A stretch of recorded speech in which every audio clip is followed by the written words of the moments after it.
28 March থেকে যে আইপিএলটা শুরু হচ্ছে সেইখানটাতে আমার দাবিটা খুবই সহজ।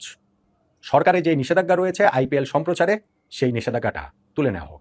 বাংলাদেশ সরকার এই নিষেধাজ্ঞাটা যেন তুলে নেয়, সেই অনুরোধটা, সেই দাবিটাই আমি আমাদের এই প্ল্যাটফর্ম থেকে জানাচ্ছি। কত বড় নির্লজ্জ, কত বড় আত্মসম্মানহীন মানুষ হইলে এই দাবি তুলতে পারে? নট আউট নোমান এই লোকটার বিন্দুমাত্র কোনো আত্মসম্মান বোধ নাই, কোনো মান ইজ্জত নাই, কিচ্ছু নাই। ওই আসিফ আকবরের মতো এরা যেই জায়গা দিয়ে খায় ওই জায়গা দিয়ে হাগে বাদুরের মতো। সো একটা মানুষ কতটা আত্মমর্যাদাহীন হইলে এই যে আইপিএল সম্প্রচার বাংলাদেশের নিষেধাজ্ঞা তুলে নেওয়ার দাবি জানাইতে পারে? এই চবর্গীয় নট আউট নোমান, এই নট আউট নোমানের বিসিবি নিয়ে, বাংলাদেশ নিয়ে নানান সমস্যা, হ্যারে নিয়ে সমস্যা, বিসিবির প্রেসিডেন্ট নিয়ে সমস্যা, ডিরেক্টর নিয়ে সমস্যা, কিন্তু আইপিএল বাংলাদেশে নিষেধাজ্ঞা হয়েছে কি কারণে হয়েছে, কোন কারণে হয়েছে, এটা দুনিয়ার মানুষ সবাই জানে, নট আউট নোমানও জানে।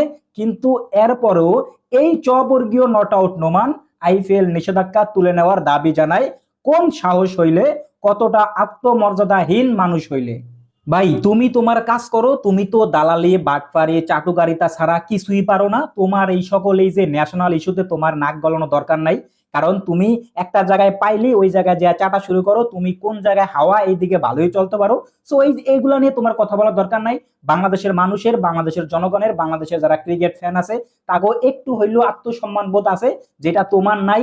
এটা মনে হয় যে তুমি যে ছোটবেলা থেকে শিক্ষা আসতে পারো নাই। সো তোমার কোনো আসলে লাজ শরম হায়া আত্মসম্মান বোধ এগুলা কিছুই নাই। এই জন্য তুমি এই দাবি তোলার, এই জন্য এই নিষেধাজ্ঞা তোলার দাবি করতে পারো। সো বাংলাদেশের মানুষের এই এই হচ্ছে আত্মসম্মান বোধ আছে, এতটুকু গার্সা আছে। সো তারা এটা নিয়ে তারা ভাববো। তোমার এই দালালি বাটফারি করার দরকার নাই, তুমি তোমারটা করে খাও। এই যে বালবাকনামি করে চবর্গীয় মানুষের মতো এগুলা করবা, মানুষের গার্গুর খাইবা, মানুষ একবারে জায়গা মতো পাইলে কানসা গুনসা বেড়াই দিব। শালা চাটুকার দালাল।